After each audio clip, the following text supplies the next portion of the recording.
Here's the thing, and I'm just going to come right out and say it right off the top.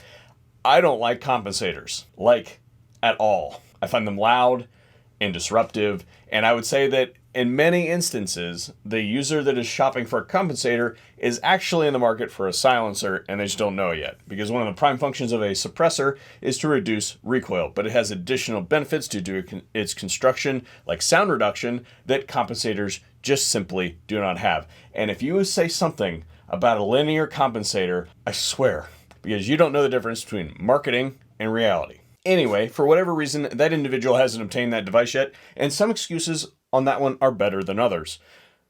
Personally speaking, I'm pretty protective of the hearing that I have left, so I tend to gravitate more towards the suppressed side of the house. But Ultradyne did send some compensators here for evaluation, so that's what we're going to do. This is the Apollo Max, and as you guys saw in the open, it has a fairly impressive amount of recoil reduction. Such to the point that I'm going to eat some of my words very early in the video and say that this outperforms my suppressors. All of them. And I can tell you that by feel, but feel is a little bit too subjective for this channel, so we're going to find out just how much this device reduces recoil. So I went out and built an apparatus to test this, and at the heart of it is the CMMG Descent that I reviewed previously. The idea being to measure the performance versus suppressed and unsuppressed shooting. There were a few problems with my initial setup, so I fixed those. Specifically though, I wanted to take the human element out of the equation, and I made a hydraulic trigger mechanism. I'll be going into depth on this in a later video that I'll discuss at the end of this one. I'll be somewhere else for this, but take our hydraulic trigger here, and you'll see it run back until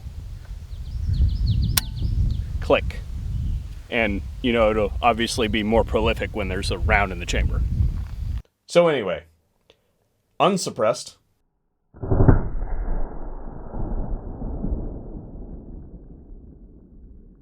Suppressed.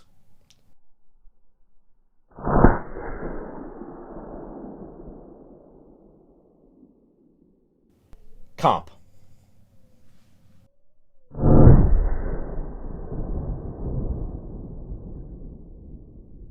Observing this visually, in my mind, is fairly compelling, but the problem with that is that it's not data. It's not quantitative.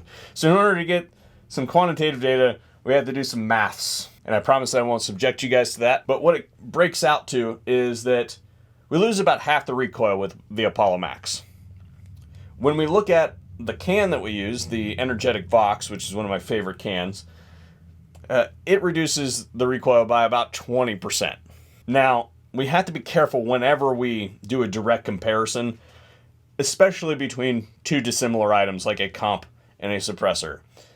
Oftentimes, direct data can lead you to conclusions that may be a little bit heavily weighted. And that's why we normalize data. It's a fairly simple data set. The factor that I chose to use for normalizing data was the weight of the devices. And when we do that, we end up with about a 30% efficiency gain if we're using the comp over the unsuppressed gun.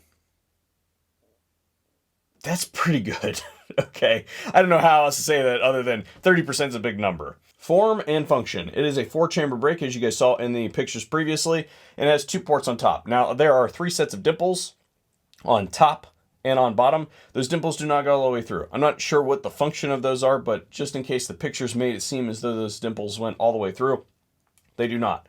There are 2 sets of wrench flats. There's a long flat, and then there is a short flat towards the proximal end of the break.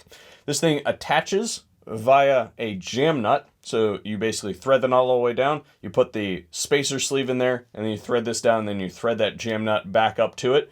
I prefer jam nuts over something like a crush washer. It doesn't really matter in a break of this size, but if you're talking about, say, a suppressor, the error that is induced by a crush washer can lead to baffle strikes. This is not a long enough device to worry about that sort of thing. However, what it does do is gain you some repeatability. The thing is not going to be cocked cattywampus on the end of your barrel if you use a jam nut. Excuse me. I'm not saying that it is impossible for you to screw this up, but it's less likely that it'll be messed up if you're using a jam nut over a crush washer. Guys and gals, it works. They do a 5.56 and 7.62 variant. And they also have a whole bunch of other comps available. But given what we've talked about already, I don't know why you would go for anything less than the best. You just go for a suppressor, right? Speaking of suppressors, I have another video where I'm going to go out and test all the 30 caliber cans that I have head to head and see who does the best. So stick tuned for that one. It's going to take me a little bit of time to put that together. But that's all for the Ultradyne Apollo Max. And I would say that Ultradyne's impressing me lately. That's the simplest way to put it. They've been doing a lot of good work. So thumbs up, even though I don't like comps.